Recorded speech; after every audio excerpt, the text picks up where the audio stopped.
वो सुनो जो कहा ना गया हो। एक जैन मास्टर की कहानी आज मैं आपको सुनाने जा रही हूँ। बहुत समय पहले की बात है। चाइना के एक राजा ने अपने बेटे को अच्छा शासक बनाने के मकसद से एक जैन मास्टर के पास भेजा। जैन मास्टर ने कुछ दिन अपने साथ रखने के बाद युवराज को 1 साल के लिए जंगल में अकेले रहने के लिए भेज दिया। जब युवराज लौटे तो मास्टर ने पूछा, बताओ तुमने जंगल में क्या क्या सुना? मैंने तो युवराज बोले, मैंने कोयल की कूक सुनी, नदियों की कलकल सुनी, पत्तियों की सरसराहट सुनी, मधुमक्खियों की गंजन सुनी, मैंने झिंगुरों का शोर सुना, हवा की धुन सुनी। युवराज अपना अनुभव सुनाते चले गए। जब युवराज ने अपनी पूरी बात कर ली, तब मास्टर बोले, अच्छा है, अब तुम एक बार फिर जंगल जाओ और जब तक तुम्हें कुछ नई आवाजें ना सुनाई दें, तब तक मत लौटना। 1 साल बिताने के बाद युवराज अपने राज्य को लौटना चाहता था, पर मास्टर की बात को टाल भी नहीं सकता था, इसलिए वह बेमन ही जंगल की ओर बढ़ गया। कई दिन गुजर गए, पर युवराज को कोई नई आवाज नहीं सुनाई दी। वह परेशान हो उठे।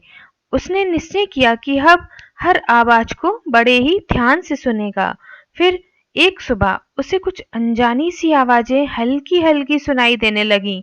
इस घटना के कुछ दिनों बाद वह जैन मास्टर के पास वापस लौटा और बोला, पहले तो मुझे वही ध्वनियाँ सुनाई दी थी जो पहले देती थी, लेकिन एक दिन जब मैंने बहुत ध्यान से सुनना शुरू किया, तो मुझे वो सुनाई देने लगा जो पहले कभी नहीं सुनाई दिया था।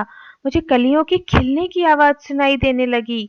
मुझे धरती पर पड़ती सूर्य की किरणों, तितलियों के गीत और घास द्वारा सुबह की ओस पीने की ध्वनियाँ सुनाई देने लगी। बहुत कुछ सुनाई देने लगा।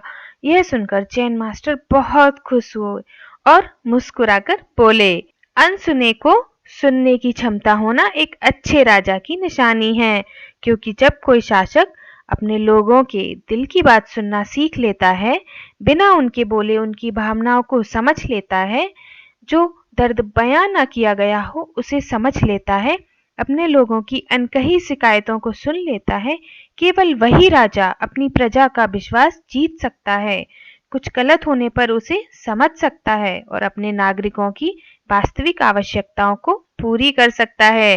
दोस्तों, अगर हमें अपने फील्ड का लीडर बनना है तो हमें भी वो सुनना सीखना चाहिए जो नहीं कहा गया है, यानी हमें उस युवराज की तरह बिल्कुल अलर्ट होकर अपना काम करना चाहिए और अपने साथ काम करने वालों की ज़रूरतों और भावनाओं का ख़्याल रखना चाहिए।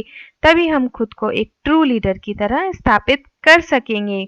अगर आपको ये कहानी पसंद आई हो तो हमारे चैनल को लाइक, शेयर और सब्सक्राइब करना ना भूलें। Thank you.